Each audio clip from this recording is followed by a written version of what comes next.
More than 1 year nga po mga kananays na hindi po kami nakatikim ng bisukol or kuhol. Bago ang lahat mga kananays, is Garmadel Vlog and Rydell's Vlog. At syempre hindi ko naman po agad ito iluluto mga kananays. At ito nga po pala ang aming pananghalian for today's tinulang manok. Tinatay ko nga po pala itong manok mga kananays nung nakaraang linggo pa. Kaso nga lang hindi na po ako nakapag-vlog dahil nga po tanghali na. Ginisa ko na nga ng mabuti mga kananays dahil ang manok na ito is calves. Alam nyo ba yung calves na manok mga kananays, yung nabibili lang po yung mga nakamotor? I mean yung puting manok mga kananays, yun po yun. Bali, ito na nga po pala yung naiwan sa amin na manok mga kananays. Simula po kinatay ko yung manok or nakabili po ako ng manok. At dito na nga rin po ako naggisa dito sa labas mga kananays. Gamit ko po lamang ang uling. At kung sa gasol naman po ako magluluto mga kananays dahil nga po calves po ang aking niluluto ay baka maubos po agad ang aming tangke. Ibig kong sabihin mga kananays yung laman ng tangke.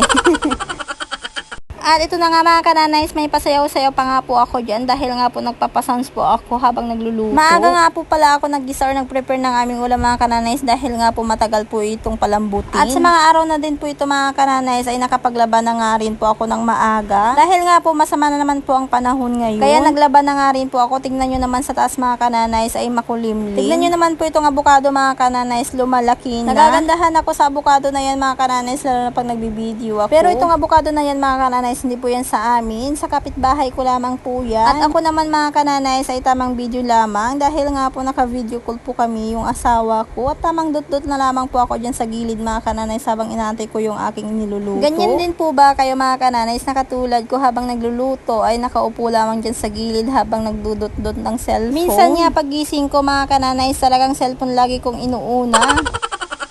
At hindi naman araw-araw mga kananays, lalo na pag walang pasok ang aking mga anak. Hindi nga ako natutuwa mga kananays pag walang pasok ang aking mga anak dahil pag nandito sila sa bahay, Diyos ko, ang gugulo nila. Mas gusto ko kasi na nasa school sila mga kananays para mas marami pa silang matututunan. At pumasok na nga ako mga kananays dahil nga po kumuha nga po ako ng tubig. Sakto nga paglabas ko mga kananays, may tumatawag sa akin. Ay ayun pala yung mga ka-officers ko doon sa school. At na nga, nilagyan ko na nga ng tubig itong ginigisa ko mga kananays. Bali nga po bago po pala ako naglagay ng tubig mga kananays ay hinayaan ko nga munang magisa ito ng mabuti. At sa mga oras na yung mga kananays, magdadagdag nga po pala ako ng uling dyan. Dahil sa unang salang ko mga kananays kanina ay nagamit ko na nga dahil nga po nagisa ako at iginas ako ng mabuti. Kaya nagdagdag na naman po ako ng uling. Kung mapapansin nyo mga kananays, yung isang kamay ko ay nakahawak nga ako ng cellphone. At syempre sabi ko nga sa inyo ay katawag ko nga yung mister ko. Kaya wag na kayong magtaka kung laging cellphone ang aking bitbit. At itong kuhol nga mga kananays, bali nabili ko nga po pala ito. Yes, tama po yung narinig yun. Binili ko nga po yung kuhol mga kananays dahil nga po hindi naman po ako makakuha sa bukid ng kuhol kaya bumili na nga lang po ako. At kami naman ng asawa ko ay tamang video call nga lang. At pumasok na nga ako dito sa loob mga kananays para naman po makapagsaing na ako. At syempre isisit aside na naman po natin yung ating pinagbanlawan ng bigas. Dahil nga po ilang beses ko na po ito na-share sa inyo mga kananays na yung pinagbanlawan ko ng bigas ay ginagamit ko po yan panghilamos sa aking mukha before ako maligo. Kung nagtataka kayo mga kananays kung bakit ko po ginagawang panghilamos yung pinagbanlawan ko ng bigas. Nakaka-moisturize po kasi yan sa balat. At hindi po talaga ako tinutubuan ng mga pimples. Kung mapapansin nyo nga mga kananay sa mga nakakakita sa akin dito ay hindi po talaga ako tinutubuan ng pimples. Hindi na tulad noon. At sa mga oras na naman po ito mga kananays ay kachismisan ko nga po yung asawa ko. Ang sarap kaya kachismisan ng asawa mo tapos bigla kayong nag-aaway, di ba?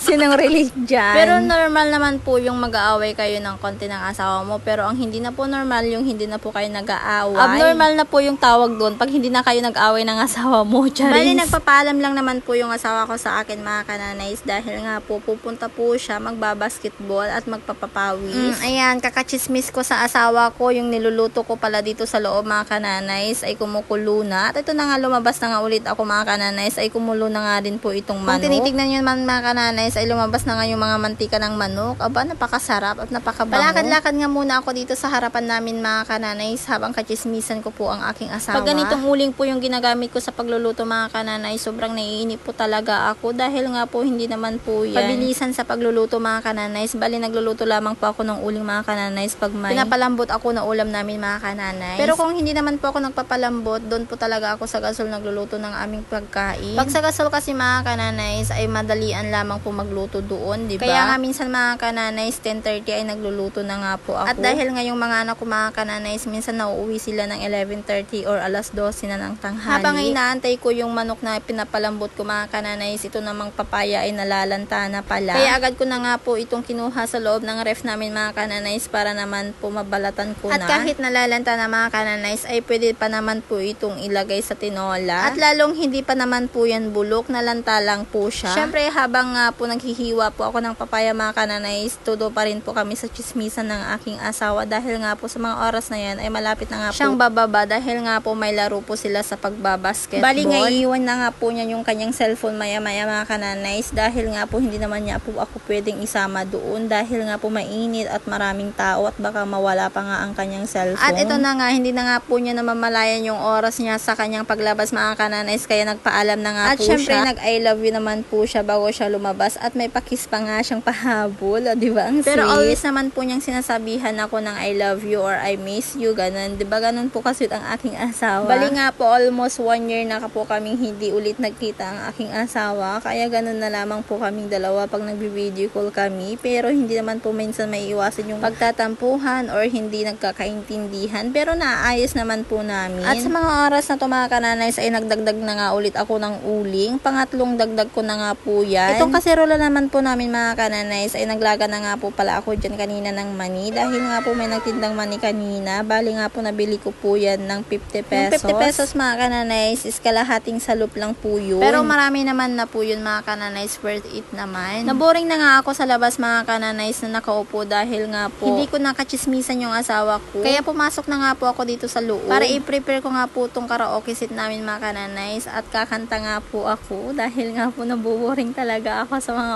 oras na yan.